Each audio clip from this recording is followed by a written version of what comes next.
Friday, October 11th, 6:18 p.m. I remember the exact time because I glanced at the digital clock above my truck's dashboard just as I pulled into our driveway in Franklin, Tennessee. It had been one of those long weeks that leave you running on coffee and routine. I'd spent 12 hours inspecting commercial roofing projects across 3 counties, and all I wanted was a hot shower, dinner with my family, and maybe 20 quiet minutes before bed. I had no idea that before the sun disappeared behind the trees, my 9-year-old son would say 7 words that would change everything. I believed about the people living under my own roof. Dad, don't go upstairs. I'm going to tell you why he said that. I'm going to tell you what I found when I ignored him. And I'm going to tell you why. Looking back now, I wish I had listened for just 30 more seconds. Welcome back to Dad's Pure Revenge. Before we get into this one, tell me where you're watching from tonight. If you've ever had a child warn you about something that turned out to be far more serious than you imagined, hit that like button and stay with me, because this story still keeps me awake some nights. My name is Michael Carter. I'm 43 years old, and I've owned a roofing inspection company outside Nashville for almost 15 years. It's not glamorous work, but it pays the mortgage, keeps food on the table, and gave my wife, Lauren, the freedom to leave her teaching job after our son, Ethan, was born. If you asked anyone who knew me, they'd tell you I had one bad habit. I believed people exactly as they presented themselves, not because I was naive, because I never imagined the people I loved would need to be questioned. Ethan had always been different from most kids his age. Quiet, observant. The kind of child who noticed when someone moved a family photo half an inch or parked on the opposite side of the street. While other kids rushed through dinner, Ethan paid attention to everything. Every night before bed, he'd make one last lap through the house, checking that the back door was locked, our Labrador had water, and the hallway nightlight was plugged in. Nobody asked him to. It simply made him feel safe. Looking back now, I realized that little routine was the only reason I learned the truth before it was too late. When I stepped through the front door that Friday evening, Ethan wasn't sitting on the couch playing video games like usual. He was standing perfectly still at the bottom of the staircase. His backpack was still on his shoulders. His face had lost every bit of color. He looked up at me, swallowed hard, and whispered just loud enough for me to hear, "Dad, don't go upstairs." I laughed at first. I actually smiled. Then I noticed something that made the smile disappear. His hands were shaking. I dropped my keys onto the hallway table without taking my eyes off Ethan. He wasn't crying. That would have been easier to understand. He looked frightened in the quietest way possible, the kind of fear that doesn't scream, it whispers. I knelt in front of him and asked, "Buddy, what happened?" His eyes flicked toward the second floor, then back to me. "I heard Mom talking to somebody," he whispered. "She said you weren't supposed to be home yet." For a second, I assumed he was talking about a phone call. Maybe Lauren had a friend over. Maybe she was planning my birthday. My brain searched for ordinary explanations, because ordinary explanations are easier to believe. Then Ethan grabbed my wrist. Hard. "Dad, please, I think someone's upstairs." Every muscle in my body tightened. Our bedroom was directly above us. Lauren had texted me less than an hour earlier saying she was resting because she'd had a migraine all afternoon. I called her name. No answer. The house was strangely quiet. Even Cooper, our Labrador, wasn't barking. That was the first thing that truly felt wrong. Cooper barked at delivery drivers. He barked at squirrels. He even barked at the mail truck every Tuesday. Silence wasn't normal. I quietly opened the security app on my phone. We'd installed indoor cameras the previous winter after a series of package thefts in our neighborhood. Most days I forgot they even existed. The upstairs hallway camera loaded first. Empty. The guest bedroom door closed. Our bedroom door almost shut. Not completely, just enough to leave a narrow gap. I switched to the bedroom camera. The screen froze for 2 seconds before the video loaded. At first, I didn't understand what I was looking at.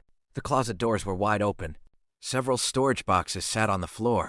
My fireproof document safe, the one bolted inside the master closet, was open. My stomach dropped. Nobody but Lauren and I knew the combination. Then someone stepped into view. It wasn't Lauren. It was Ryan Mitchell, my financial advisor, a man I trusted with my retirement accounts for nearly 8 years. He was wearing latex gloves. He knelt beside the safe, pulling out folders one after another while speaking in a low voice. A second later, Lauren walked into frame carrying a stack of envelopes. She looked directly toward him and smiled. "We've still got at least 20 minutes, she said calmly. "Michael always stops for gas on Fridays." Ryan chuckled. "Good," he replied. "That gives us enough time to finish before he gets back." I felt every ounce of blood drained from my face. Ethan looked up at me. "You see," he whispered, "I told you not to go upstairs." In that moment, every instinct told me to run up those stairs and demand answers. Instead, I did something neither of them could have possibly expected. Instead of charging upstairs, I took one slow breath and looked at Ethan. "Buddy," I said quietly, "I need you to trust me." He nodded. I handed him my truck keys. "Go next door to the Wilsons. Tell Mrs. Wilson I'll be there in a little while. Don't come back until I call you." He hesitated. "What about you?" "I'll be okay." It wasn't entirely true, but it was the only answer I could give. The moment he walked out the front door, I backed out of the hallway and stepped onto the front porch. My hands were steady now, not because I wasn't angry, because anger would have ruined everything. I called the first person who came to mind. My attorney, Rebecca Lawson. She'd handled my business contracts for nearly a decade. She answered on the second ring. "Michael, everything all right?" "No," I said, "but I need you to tell me what to do instead of what I want to do." I spent the next 12 minutes explaining exactly what I'd seen on the cameras. She didn't interrupt once. When I finished, she asked one question. "Michael, when was the last time you checked your company accounts?" I frowned. "What do you mean? If they're searching your documents safe, they aren't looking for family photos." That sentence hit me harder than anything I'd seen on the camera. Within minutes, Rebecca had my accountant on a conference call. We started reviewing every recent transaction connected to Carter roofing inspections.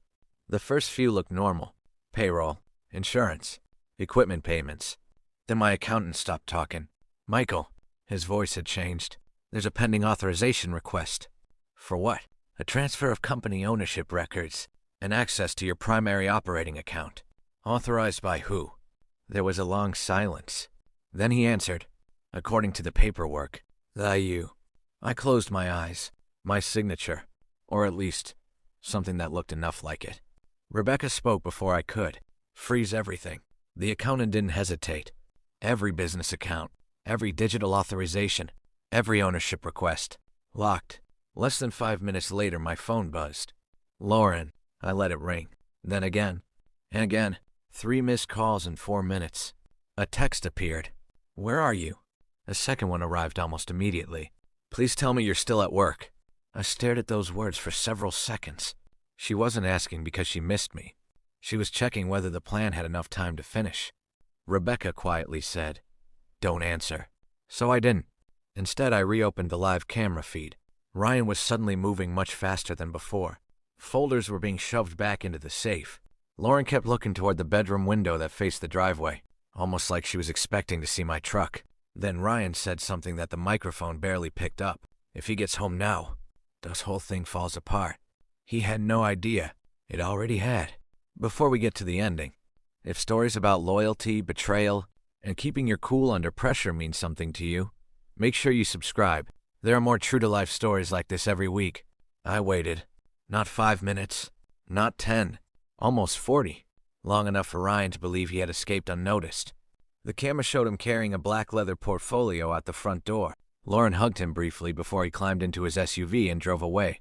Only then did I walk inside. Lauren was standing in the kitchen, pretending to wipe down the counter. She looked up and smiled. "You're home early." "The job got canceled," I replied. She didn't know I had already watched everything. She didn't know Rebecca was sitting in her office with copies of the camera footage, frozen bank records, and screenshots from the security system with exact timestamps. I asked Lauren one simple question. "Did anyone stop by today?" She answered without hesitation. "No." One word. One lie.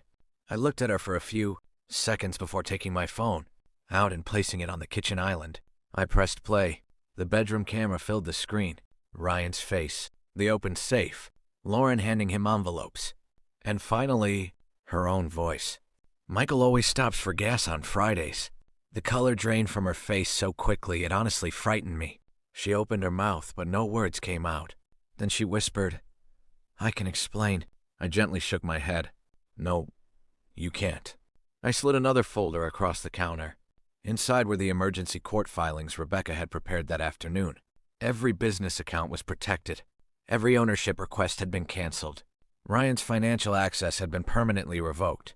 And because my company had been placed into a protected family trust years earlier for tax planning, something Lauren had completely forgotten about, neither forged signatures nor fake authorizations could transfer ownership without my appearance in person. Their entire plan had collapsed before either of them realized I knew it existed. Lauren began to cry, real tears, but they came too late. 2 weeks later, I filed for divorce. Ryan lost his professional licenses after the investigation uncovered forged financial documents involving more than one client. I never had to sue him. The evidence spoke louder than I ever could. Today, Ethan is 12. He's still the most observant person I've ever known. Sometimes I catch him checking the locks before bed, just like he used to. And every now and then, I think back to that Friday evening. Not to the lies, not to the betrayal, but to the quiet voice of a little boy standing at the bottom of the stairs. Dad, don't go upstairs.